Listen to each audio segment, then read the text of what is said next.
उर्मिला का आज ससुराल में पहला दिन था, जिस कारण उर्मिला बहुत घबराई हुई थी। उर्मिला, तुम्हें परेशान होने की कोई जरूरत नहीं है। जो होगा ठीक होगा। मैं तो हूँ ही ना तुम्हारे साथ। तुम क्यों इतना परेशान हो? उर्मिला की सास यानी कि कमला देवी उर्मिला के पास जा ही रही थी कि तभी कमला देवी की बड़ी बहू बिपाशा उसे रोक के कहती है, अरे माँ जी, आप इतने सुबह सुबह कहाँ को जा रही हैं?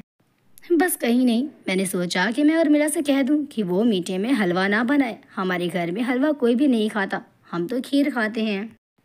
माँ जी, आप क्यों परेशान हो रही हैं? मैं जाकर उर्मिला से कह देती हूँ, उर्मिला बना देगी। आप अपने कमरे में आराम करिए। ठीक है, तुम्हें जाकर कह दो।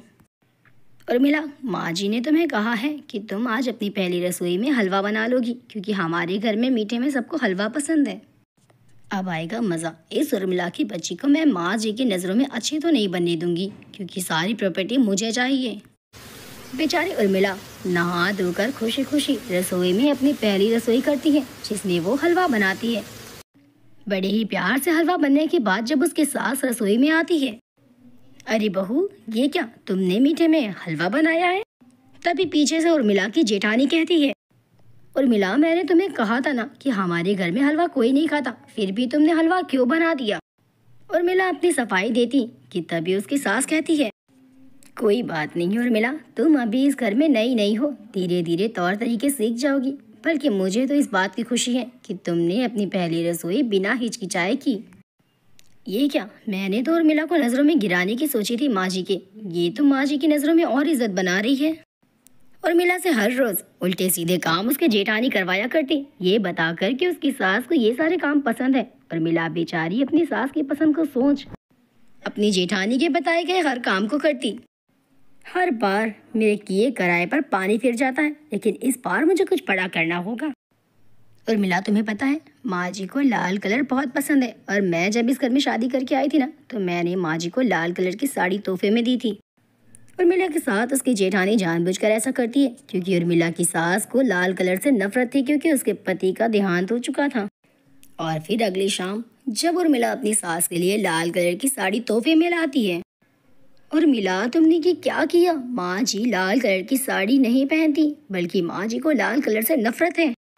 बेचारी उर्मिला अपनी सफाई में कुछ कहती कि तभी उसकी सास उससे कहती है, कोई बात नहीं बहू, तुमने मुझे इतने प्यार से ला कर दिया तो मैं इस साड़ी को ज़रूर पहनूंगी। मेरे पति के गुजर जाने के बाद आज पहली बार मुझे किसी ने लाल रंग का तोहफा दिया है, मैं उसे दिल से स्वीकार करती हूँ। इस उर्मिला की बच्ची को मैं हर बार माँ जी की नज़रों में गिराना चाहती हूँ, लेकिन हर बार इसकी अलग ही इज्जत बन जाती है माँ जी की नज़रों में। मैं तो जाने अनजाने में इसकी मदद कर रही हूँ माँ जी की नज़रों में अच्छा बनने के लिए, लेकिन अब नहीं, मैं अब इस उर्मिला की बच्ची से कोई मतलब नहीं रखूँगी।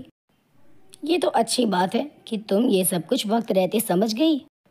माँ जी, आप यहाँ कैसे? बहू, तुम्हें घबराने की कोई ज़रूरत नहीं है, क्योंकि मुझे तुम्हारी हर चालों के बारे में पहले से पता होता था। बहू, तुमने ये कैसे सोच लिया कि मुझे तुम्हारी चाल के बारे में नहीं पता चलेगा, जबकि मैं भी कभी तुम्हारी तरह किसी की जेठानी थी। मैं भी तुम्हारी तरह ऐसे ही बेवकूफ़ियाँ करती थी, और ना चाहते हुए जाने अनजाने में मैं खुद ही के घर की सुख और शांति को छीन लिया करती थी। इसीलिए एक घर में मिलजुल कर रहना सीखो, ना कि किसी को किसी की नज़रों में गिराना सोचो।